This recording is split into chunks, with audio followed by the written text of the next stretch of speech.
et que nous essayons de lire dans la Bible. Prenons par exemple dans le livre de Matthieu, dans chapitre 6, si je me trompe pas, nous lisons au verset, je pense bien qu'au verset 31 jusqu'au verset 34. Ne vous inquiétez point et ne dites pas que mangerons-nous et que buverons-nous, de quoi serons-nous vêtus? Car toutes ces choses, ce sont les païens qui le recherchent. Votre Père céleste sait que vous en avez besoin. Cherchez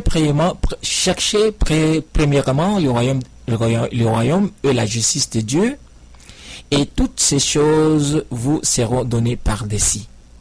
Ne vous inquiétez donc pas du lendemain, car le lendemain aura soin de lui-même, et chaque jour suffit sa peine. Tout ça, le chrétien lise. Est-ce que nous nous posons des questions? Est-ce qu'ils arrivent à comprendre ce qu'ils sont en train de lire? Quelque part, nous disons que absolument rien. Nous allons encore examiner dans la Bible toujours pour enfin de comprendre la lignée de ma pensée. Nous lisons donc dans Actes des Apôtres au chapitre 17 au verset 24 et 25.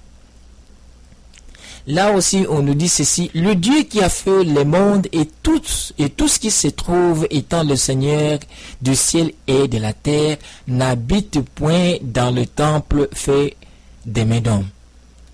Il n'est point servi par les mains humaines comme s'il n'avait besoin de quoi que ce soit. Lui qui donne à tous la vie, la respiration et toutes choses. C'est bel et bien la Bible.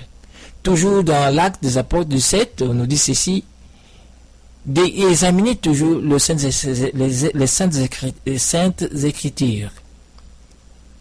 Pour terminer, nous lisons donc dans le livre de 1 Corinthiens, chapitre 3, au verset chapitre 3, versets 16 et 17. Ne savez-vous pas que vous êtes le temple de Dieu et que l'Esprit de Dieu habite en vous? Si quelqu'un détruit le temple de Dieu, Dieu le détruira, car le temple de Dieu est saint, c'est ce que vous êtes. Tout le monde lit tous ces passages.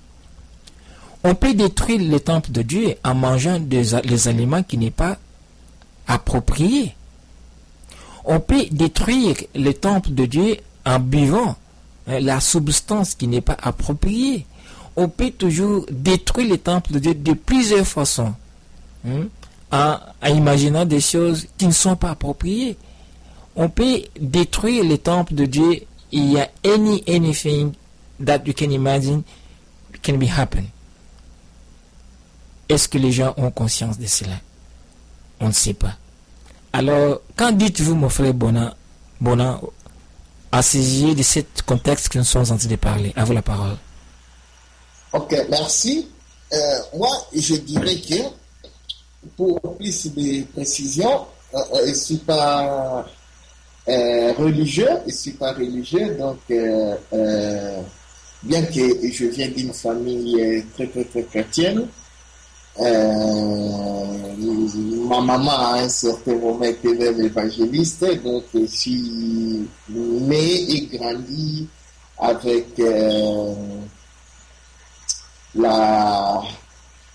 la pensée chrétienne, la pensée philosophique chrétienne, et par après, mon séjour en Italie m'a beaucoup aidé à comprendre, aller au fond, à mener des investigations et à comprendre beaucoup de choses. Quand j'ai compris toutes ces choses-là, l'arnaque de nos religions, et ça m'a permis à sortir des religions et à comprendre la compréhension de nos frères et sœurs qui sont encore dans la religion. Donc, je suis tolérant, je comprends. Si je dois, comment je peux dire ça, je dois faire comme si j'étais un chrétien, et je dirais ceci. Alors, et tant que la livre de référence d'inspiration chrétienne, qui est la Bible, dit aux chrétiens qu'il faut que leur corps soit pur, ne soit pas souillé par des pourritures, la bouffe bidon et tous ces trucs que les multinationales nous font goinfrer du matin au soir. Moi, je dirais ceci. Si je dois me poser ces questions étant chrétien, la première question, qui m'a fait connaître ces messages? Et qui suit mon corps? C'est dur de dire certaines choses. Quand on observe dans le monde que nous ne sommes pas nous seulement les chrétiens, il y a aussi les musulmans, il y a les juifs, il y a les bouddhistes, il y a les shintoïstes, il y en a plein de petits croyances, ainsi de suite. Les plus connus sont ceux-là. Par exemple, Chine, l'Inde, de milliards de personnes. Et les chrétiens sont dans ces pays-là, mais ce pays-là n'est pas chrétien.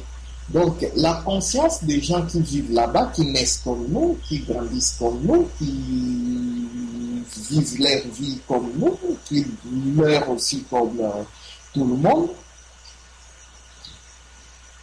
qui respirent de l'air comme tout le monde, n'ont pas ces problèmes-là, n'ont pas ces instructions-là, n'ont pas ces messages-là.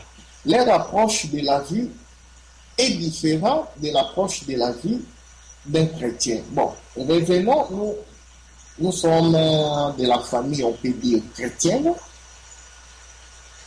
Je dirais que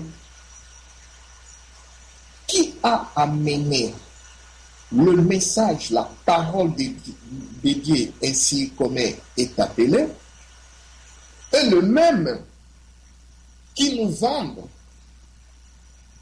la nourriture empoisonnée, qui empoisonne nos sols, l'eau que nous buvons, l'air que nous respirons, nos maisons où nous vivons, nos villes. C'est vraiment difficile à discerner là-dessus, puisque comment quelqu'un peut te sauver en même temps, il est en train de te détruire. Peut-être pour te mettre en équilibre, avoir tous les deux, expérimenter la souffrance, la joie, l'aider. Donc, ça démontre l'élément vraiment dynamique de la vie sur la Terre, qui est la dualité.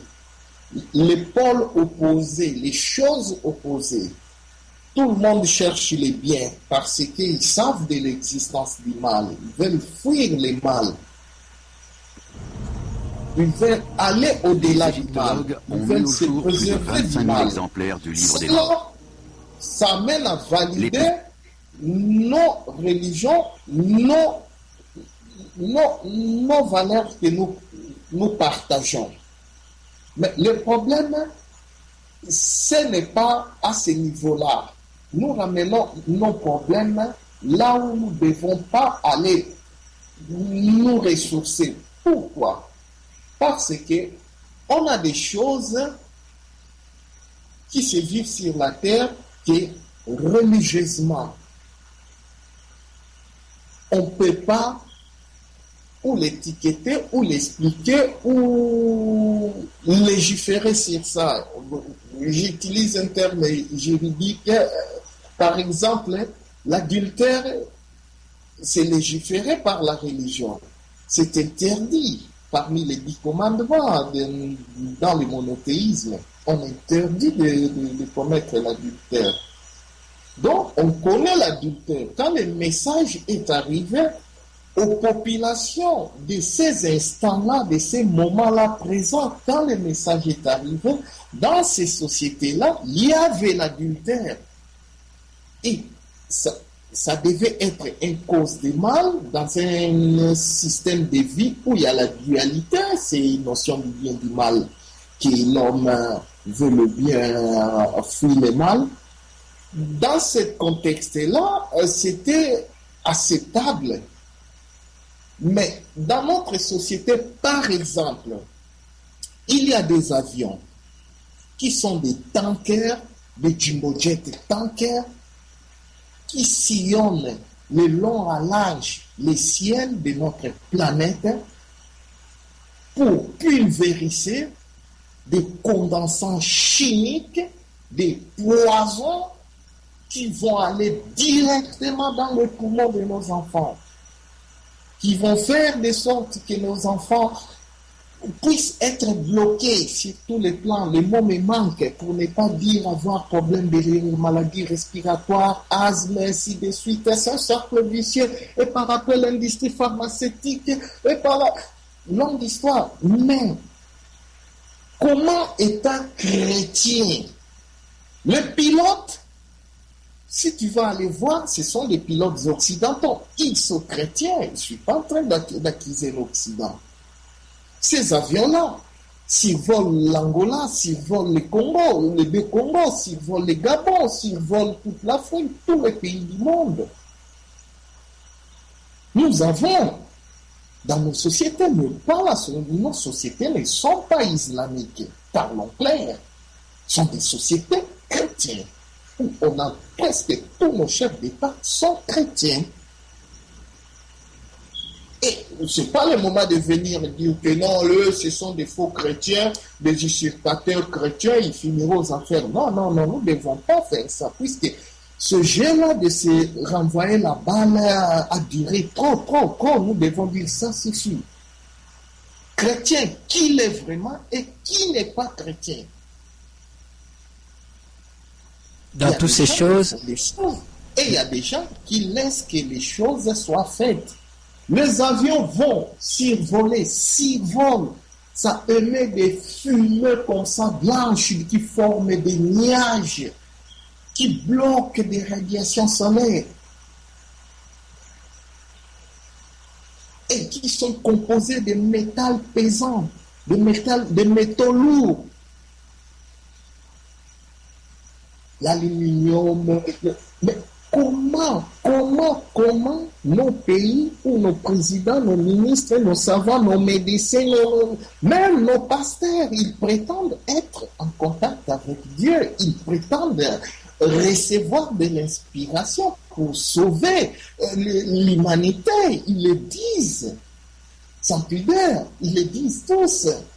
Mais les avions sont en train d'empoisonner les enfants de Dieu. Et vous, que vous êtes là pour veiller, pour protéger, je ne sais pas, pour conduire vers le salut, vers la libération des enfants de Dieu, vous n'êtes même pas informés. Dans quel monde vivez-vous, mes chers frères? Vous vous rendez compte? Même si on est informé, quel chapitre? Puisque ce sont des condensats chimiques. La chimie même n'est pas assez bien répertoriée même dans nos textes que nous considérons sacro-saints et véridiques qui expliquent tout. Non, ça n'explique pas tout. Nous devons être honnêtes envers nous-mêmes. Prenons par exemple les cigarettes.